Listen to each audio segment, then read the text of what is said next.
আরেকটা ভাজা হয়ে গেছে, দেখেছো? লাল লাল ক্রিস্পি ক্রিস্পি। হ্যালো এভরিওয়ান, সবাই কেমন আছো? আমি জয়িতা। তো শীতের রাতে হচ্ছে আলুর পরাঠা। আমি নিজের হাতে আলুর পরাঠা বানাতে ভীষণ ভালোবাসি বরাবরই। তো দেখো, ফার্স্টেই আমি আলুটা রেডি করে রেখেছি, পুরটা। দেন আটাটাকে আমার মা রেডি করে রেখেছিল। এবার আমি ওটাকে পকেট বানিয়ে আটার থেকেও আলুটাকে ডাবল কোয়ান্টিটিতে দিয়েছি, তবেই না আসবে টেস্ট। যদি একদম পুরো পরোটাটা একদম কোনায় কোনায় আলু থাকে, তবেই তো টেস্টটা আসবে।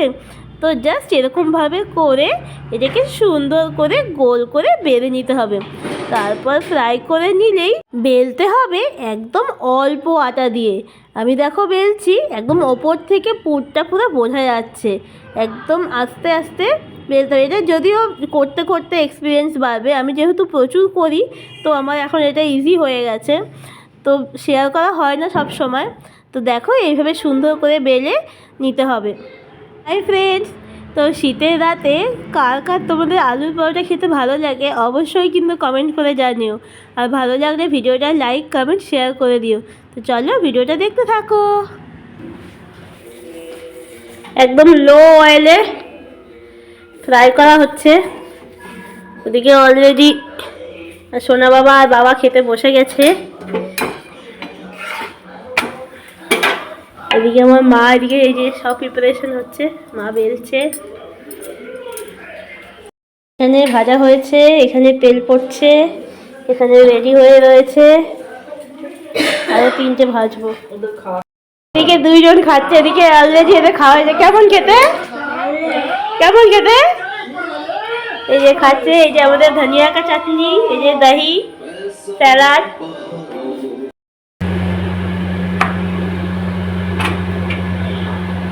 এটা একটু এখান দিয়ে ফেটে গেছে, ইগনোর দ্যাট। কেমন লাগছে বলো ভিডিওটা? ক্রিসপি ক্রিসপি টেস্টি টেস্টি পরাঠাটা। তো চলো তোমাদের জন্য একটা গুড নিউজ শেয়ার করি। অনেক ভালো ভালো ভিডিও আসতে চলেছে। কিছুদিন আমি একটু ইরেগুলার হয়ে গেছিলাম ঠিকই, বাট সেসব ছেড়ে দাও। বাট এখন নতুন নতুন সুন্দর সুন্দর ভিডিও আসতে চলেছে। তো তোমরা সাথে থেকো, পাশে থেকো আর দেখতে থেকো। চলো, এইরকম হয়েছে দেখতে।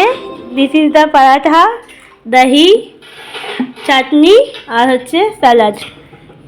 তো আমরা এখন খাবো।